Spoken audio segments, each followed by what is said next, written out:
हे हरि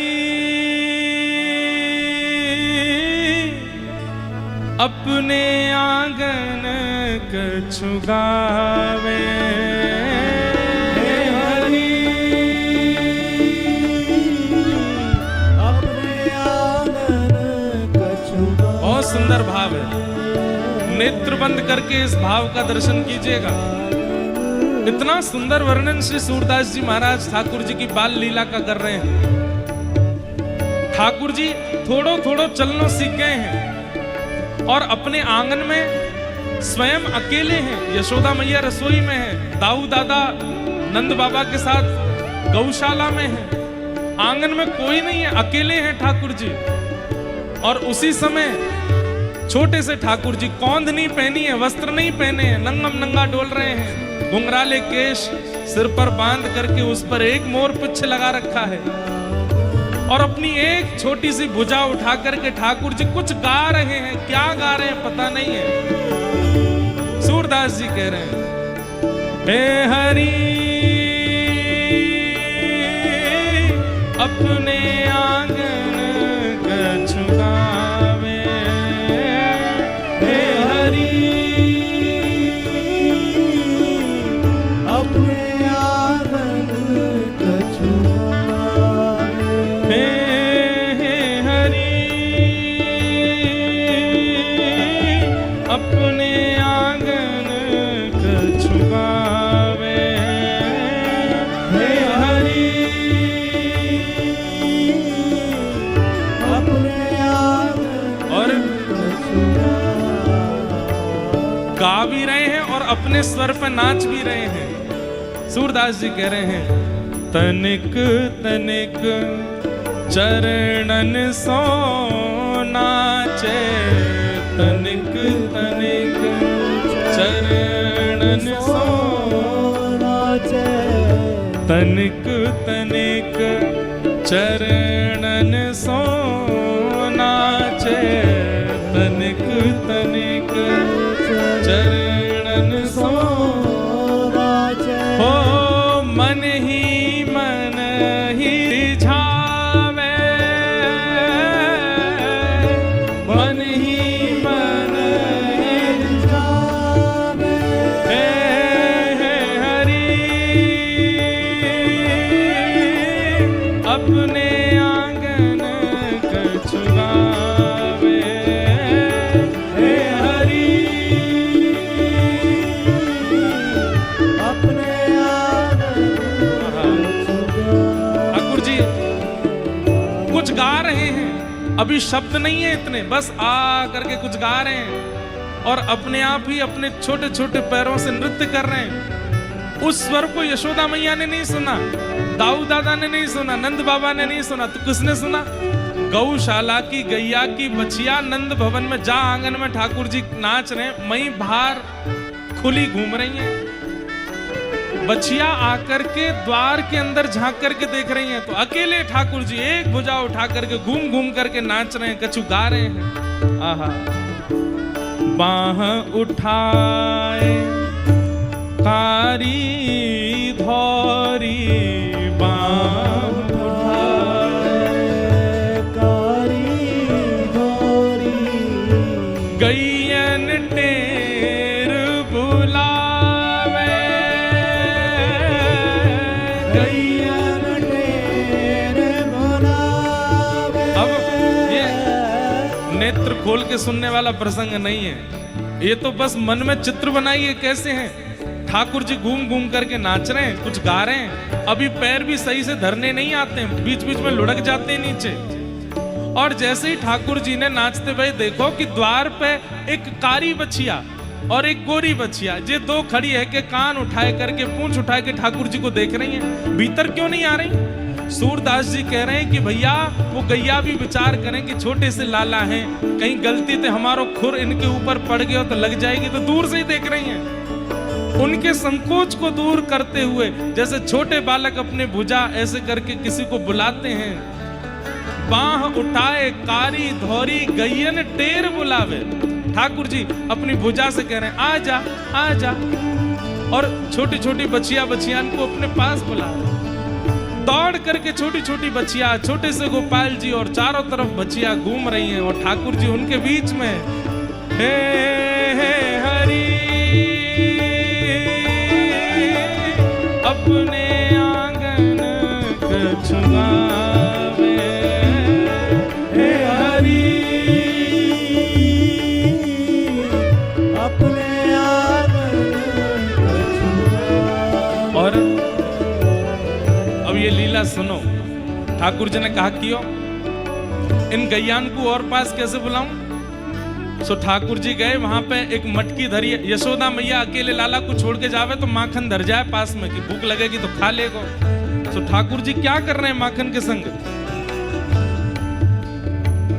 माखन तनिक आपने कर ले, माखन तनिक आपने कर ले, माखन तनिक आपने कर ले, माखन तनिक आपने कर ले। और तनिक बदन पे लगावे,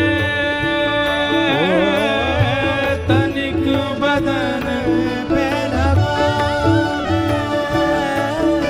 हाँ तनिक बदन पे लगावे, तनिक बदन पे लगावे। कबहू चिते प्रतिबिंब खम्ब में, कबहू चिते प्रतिबिंब। जैसे कोई अपना श्रृंगार करके अपना प्रतिबिंब देखने के लिए जाता है, शीशे में देखने के लिए जाता है, ठाकुर जी क्या करते हैं माखन लेकर के थोड़ा तो पालें और थोड़ा सा बच जाए तो वाकई यहाँ लगा लें, यहाँ लगा लें, यहाँ लगा लें, बालन में लगा लें, इधर उधर कहीं कहीं मक्खन लगा लें। और फिर वाकई बाद में वहां खंबान में प्रतिबिंब लगे हैं मड़ियों में, जिसमें खुद को देख सकते हैं। और ठाकुर जी उसके सामने झांक करके अपना स्वरूप देखते हैं और खुद को देख करके फिर मंद मंद मुस्काते हैं। 2 दांत दिख रहे हैं ठाकुर जी के। और फिर इतना ही नहीं करें, गैया की बच्चियां ने अपने पास बुलावे और जहां जहां मक्खन लगायो है वो अंग उनके मुख के पास करें ताकि ये जीभ निकाल के चाटे। लाल जी नीचे लेट जाते हैं, छोटी छोटी बच्चियां ठाकुर जी के अंग पर लगे हुए मक्खन को अपनी जीभ से चाट रही है। आहा, ये छवि देख करके सूरदास जी बलिहारी जा रहे हैं। हे हरि अपने आंगन कछुआवे, हे हरि अपने आंगन कछुआवे। हे हरि अपने आंगन कछुआवे, हे हरि अपने आंगन कछुआवे। दूर देख यशोमती यह लीला, दूर देख यशोमती यह हर्षानंद बढ़ावे, हर्षानंद बढ़ावे।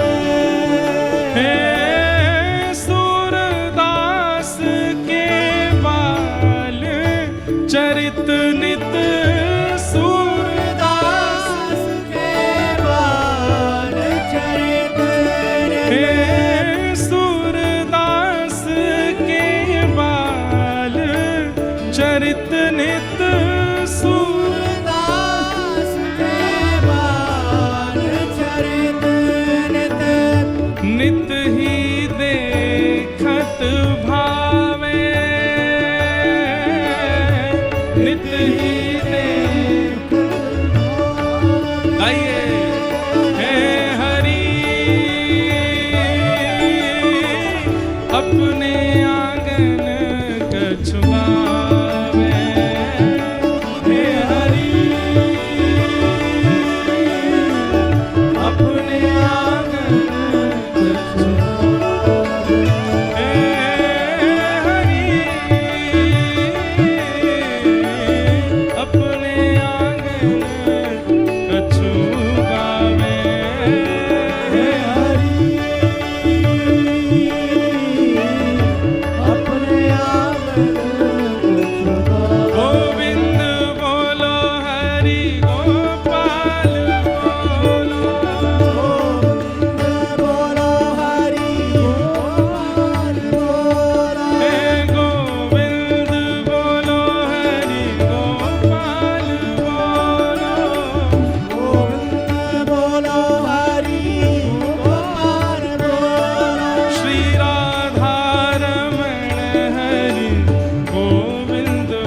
सख सो